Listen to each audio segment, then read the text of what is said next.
महाराष्ट्र राज्य अपंग कर्मचारी संघटना जिल्हा शाखेच्या वतीने जागतिक दिव्यांग दिनानिमित्त दिव्यांग कर्मचारी सन्मान सोहळा व कार्यशाळेचे आयोजन एसपी ऑफिस कैलास शिल्प टीव्ही सेंटर हडको येथे करण्यात आले होते।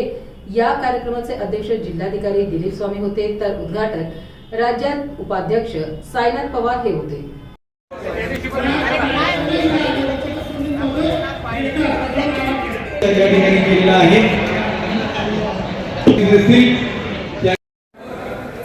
आपल्या जिल्ह्यामध्ये आम्ही रात्रीपासून बघितलं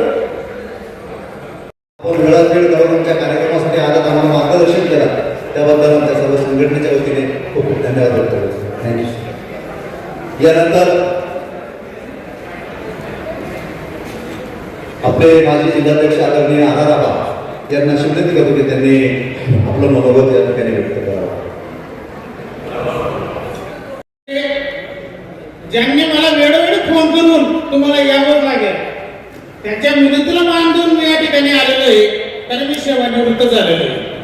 ज्या वेळेला मी 10 वर्ष या ठिकाणी जिल्हा अध्यक्ष म्हणून काम केलं आणि असं काम करत असताना कोणी जिल्हा अध्यक्ष पद आलं म्हणजे बोजा येतो, त्याच्यामध्ये भरपूर कामं येतात। कोणी बी रात्री पाट्याला फोन करतं, सर माझं असं काम आहे, हे तुम्हालाच करावं लागेल। तो हा विचार करत नाही की रात्रीचे 10 वाजले, 11 वाजले, 12 वाजले, त्याला जेव्हा गरज वाटली तेव्हा फोन करतो आणि ते काम समोर लक्ष फोन गेला थोडं फोन गेला। अरे बाबा समोर संघटनेचा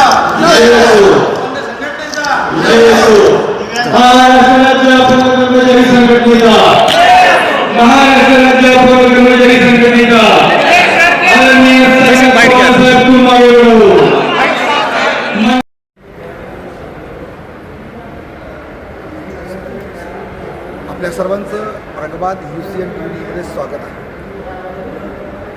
3 तारखेला पूर्ण जगभर दिव्यांग दिवस साजरा करण्यात आला आहे। त्यानिमित्तच पूर्ण आठवडाभर, पूर्ण महिनाभर ते कार्यक्रम चालू असतात। आज SP ऑफिस जे आहे तिथं दिव्यांग कर्मचारी सन्मान सोहळा व कार्यशाळा पार पडलेली आहे। यासोबत आपल्यासोबत इथं संघटनेचे पदाधिकारी, जिल्हा उपाध्यक्ष आपल्यासोबत आहेत। आपण त्यांच्याशी चर्चा करूया, नेमका आजचा जो कार्यक्रम होता ते काय संदर्भात। सर, आज UCM टीव्हीमध्ये आपलं स्वागत आहे। आज हा कार्यक्रम आपण घेतला, सन्मान सोहळा आहे, कार्यशाळा घेतलेली आहे, काय म्हणतात? 3 डिसेंबर रोजी जागतिक दिव्यांग दिनानिमित्त संपूर्ण जगभर कार्यक्रम असतात, परंतु महाराष्ट्रामध्ये नगर परिषदेच्या निवडणुका असल्याकारणाने आणि 3 डिसेंबर रोजी निकाल जाहीर होणार होता, परंतु कोर्टाच्या आदेशानुसार तो पुढे ढकलला, म्हणून आम्हालाही हा कार्यक्रम पुढे ढकलावा लागला। 3 डिसेंबर रोजी हा कार्यक्रम होण्यासाठी अडचणी होत्या, परंतु अचानक कार्यक्रम पुढे केला, म्हणून 12 डिसेंबर ही आम्ही जागतिक दिव्यांग दिनानिमित्त या ठिकाणी कार्यक्रम आयोजित केलेला होता। यामध्ये दिव्यांग कर्मचारी तसेच दिव्यांग व्यक्ती यांची सर्वांची कार्यशाळा या ठिकाणी आयोजित करण्यात आलेली होती। आमचे राज्याध्यक्ष माननीय साईनाथजी पवार साहेब, तसेच आमचे जिल्हाध्यक्ष श्री विजय शेळके सर या कार्यक्रमासाठी उपस्थित राहून त्यांनी संपूर्ण या ठिकाणी हा कार्यक्रम यशस्वी करण्यासाठी प्रयत्न केलेला आहे। दिव्यांगाची संघटना आहे आपली। आत्ताच म्हणजे जे शिक्षक वर्ग आहे, शिक्षक वर्गांनी दिव्यांगाचे प्रमाणपत्र वापरून जे ट्रान्सफर असतात ते करून घेतले, यावर काय म्हणतात? ही सत्य परिस्थिती आहे। सध्या दिव्यांग या प्रवर्गामध्ये खूप सुळसुळाट झालेला आहे आणि खोटे दिव्यांग प्रमाणपत्र मिळवून आणि खऱ्या दिव्यांगावर हा अन्याय होत आहे। यासाठी आदरणीय दिव्यांग आयुक्त, ते तर आहेच, तो भाग वेगळा आहे, तो आहे, तो प्रश्न येईलच, पण शिक्षक म्हणून, शिक्षक हा एक म्हणजे देवानंतर आईवडिलांनंतर आपण सर्वात मोठं जर मानत असतो शिक्षकाला मानतो।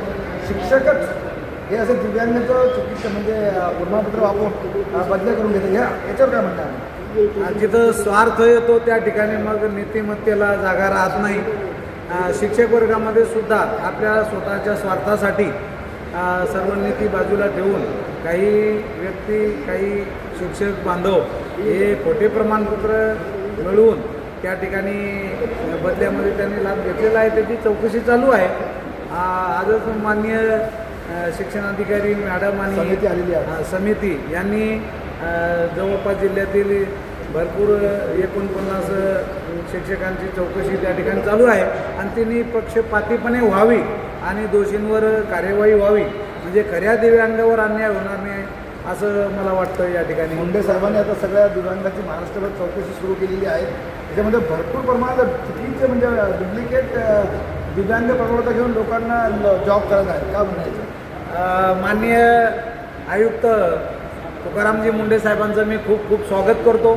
त्यांनी महाराष्ट्रामध्ये खूप असा दणका लावलेला आहे आणि खऱ्या दिव्यांगावर होणाऱ्या अन्यायाला त्यांनी वाचा फोडलेली आहे.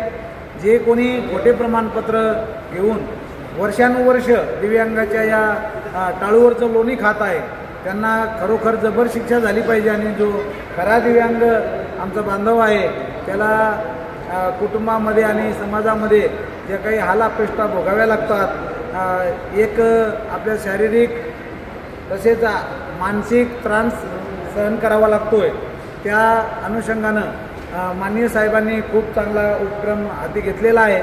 आमच्या संघटनेचा त्यांना पूर्णपणे पाठिंबा राहील आणि या चौकशीमध्ये सर्व दिव्यांगाची चौकशी झाली पाहिजे आणि जे खरे आहेत त्यांना न्याय मिळाला पाहिजे व खोट्यांवर कडक कार्यवाही व्हावी असे आमचं मत आहे.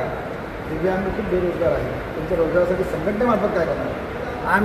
आम्ही सुद्धा एक दिव्यांग आहोत आणि आमचे भरपूर बांधव हे समाजामध्ये हालापेष्टेचं जीवन जगत आहे. आमच्या संघटनेमार्फत आम्ही या कार्यशाळेमध्ये पुढील वर्षी आम्ही जवळपास 5-50 तरी दिव्यांग बांधवांना रोजगार उपलब्ध करून देण्यासाठी आमच्या संघटनेमार्फत निधी गोळा करून मदत गोळा करून त्यांना पुनर्वसन करण्याचा आम्ही प्रयत्न करणार आहोत. तेही आमचेच बांधव आहेत आणि सरकार दरबारी सुद्धा त्यांना विविध योजना आहेत. या योजनांचा लाभ मिळवून देण्यासाठी आम्ही सर्वजण कटिबद्ध आहोत. जिथे त्यांना आवश्यकता वाटेल आमच्या संघटनेमार्फत आम्ही हा सामाजिक उपक्रम राबवून त्यांना नक्कीच खूप खूप सहकार्य करण्यासाठी आम्ही सुद्धा तत्पर आहोत. आम्ही त्यांच्यासाठी सर्व काही योगदान देण्यासाठी आम्ही तयार आहोत असं आम्ही या मेळाव्यामध्ये आज ठरवलेलं आहे. कर्मचारी दिव्यांग कर्मचारीची संघटना आहे त्या संघटनेने तुकाराम मुंडे यांचं त्यांनी जे दिव्यांगांचे प्रमाणपत्र चेक करण्याचे चालू केले त्याचं स्वागत केलेलं आहे. नक्कीच येणाऱ्या काळामध्ये त्यांनाही न्याय मिळेल आणि तुकाराम मुंडेंनी जी मोहीम चालू केलेली आहे ते खरोखरच किती दिव्यांग लोक उपस्थित आहेत त्यांना न्याय मिळेल. यामध्ये न्याय मिळणारच आहेत ते आपण पुढं बघू. आपण पाहत राहा UCN TV.